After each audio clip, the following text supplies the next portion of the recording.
তোমাদের বেচের পড়শি ছিল এবং পড়শি যাকে বিয়ে করেছে সেও তোমাদের বেচের ছিল, রাইট? জি। তাদের মধ্যে প্রেম, পরবর্তীতে বিয়ে, এই বিষয়ে তোমরা আগে থেকে জানতা? না, আমরা তো জানতাম না এই বিষয়টা। আমি যতটুকু জানি যে পুরোটাই প্রাইভেট ছিল। তবে আমরা সবাই অনেক হ্যাপি যে আমাদের খুদেগান্দাজ থেকে একটা কাপল হয়েছে। হ্যাঁ, এটা ভালো লাগে। আমি তো অনেক হ্যাপি, বাকিদের কথা জানি না। আর কোনো কাপল কি আছে যেটা আমরা জানি না এরকম খুদে গানরাজে?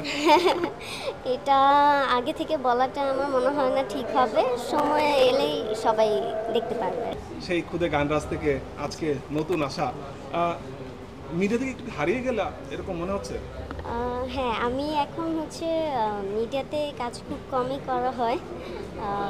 আমি জব করি তো, তো এর জন্য লেখাপড়া, জব এগুলো নিয়েই ব্যস্ত আপাতত।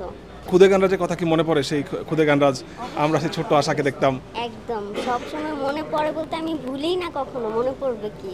অনেকেই যারা তোমাকে চিনতো, তারা অনেকে জানতে চায় যে এখন আশা কি করে, এখন মূলত কি করে আশা?